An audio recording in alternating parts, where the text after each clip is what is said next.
Caros irmãos e irmãs em Cristo, quem vos fala é Dom Pedro Cunha, bispo diocesano da Campanha. Hoje é domingo, dia 7 de novembro, estamos celebrando a solenidade de Todos os Santos, cujo evangelho é o de Mateus 5, 1 a 12. Naquele tempo, vendo Jesus as multidões, subiu ao monte e sentou-se.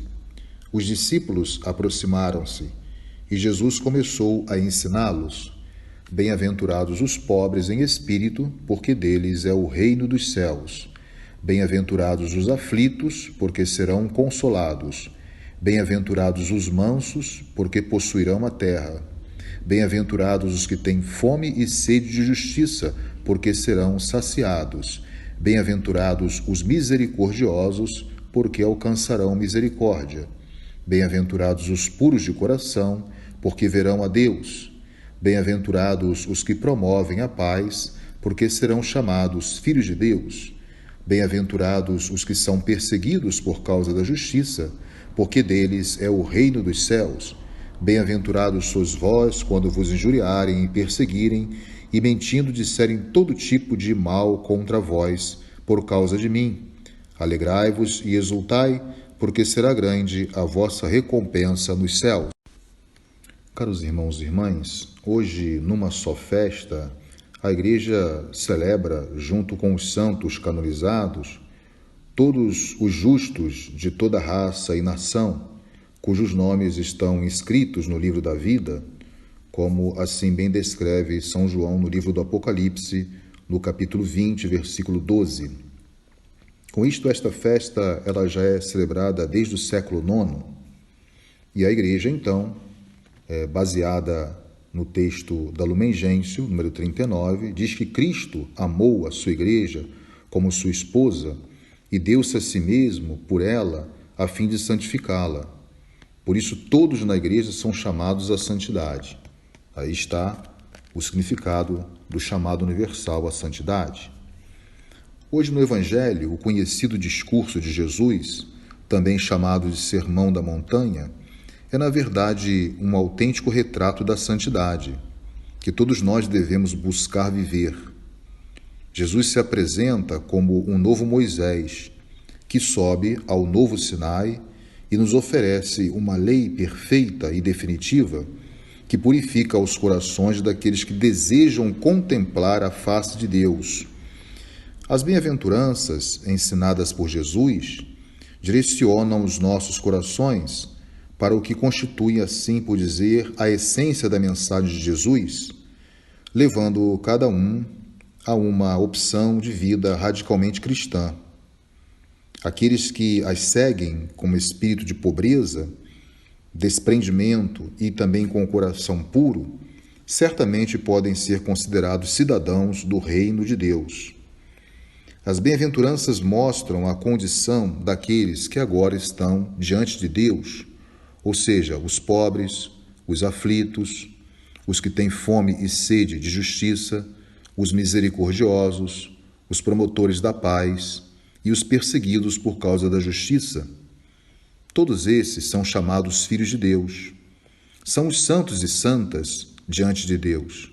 São aqueles que, pelo testemunho de suas vidas, lavaram e alvejaram as suas vestes no sangue do Cordeiro, como bem descreve São João no livro do Apocalipse 7,14.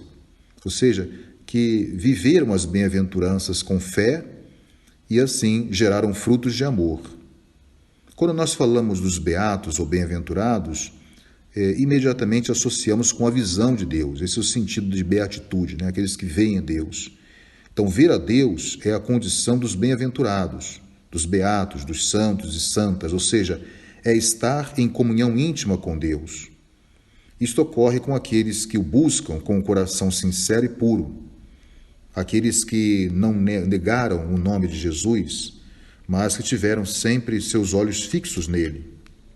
Os bem-aventurados são também, por vezes, perseguidos, pois eles são radicados na vida de Cristo e, como discípulos, seguem o itinerário de Jesus Mestre, isto é, carregam a cruz como Jesus, até a morte.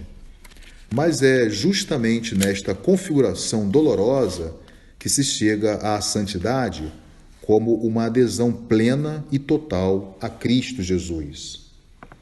Então, recordando o que diz o Papa Francisco na exortação apostólica Gaudete et Exsultate, é feito de cada um de nós, ou seja, o caminho para chegar à santidade é um caminho pessoal. Cada um percorre o seu próprio caminho para chegar a esta santidade tão querida e tão almejada por todos nós. Então, como mensagem, essas bem-aventuranças, elas mostram a condição daqueles que estão diante de Deus, como nós aqui mencionamos. Os verdadeiros santos são aqueles e aquelas que buscam essa sintonia com o Senhor, aqueles que esperam nele e que têm fé nele. Uma fé que deve gerar frutos de amor, de alegria e de esperança, mesmo que se tivermos que passar pelo sofrimento. Mas, se nos deixarmos conduzir pela graça do sacramento do batismo, ela tem, então, essa força de frutificar em nós esse dom da santidade. Por isso, a santidade é, portanto, uma vocação de todo batizado e batizada. Então, que a partir desse Evangelho de Mateus, que essas bem-aventuranças possam falar ao nosso coração e permitir que possamos acolher essa proposta da nova catequese do Reino que o Senhor Jesus nos ensina hoje, apontando, portanto, o caminho da santidade, o caminho para Deus, que começa aqui na vivência do nosso batismo e desemboca na eternidade, quando todos nós iremos banquetear com todos aqueles eleitos que viveram a dignidade do seu batismo e a busca da santidade.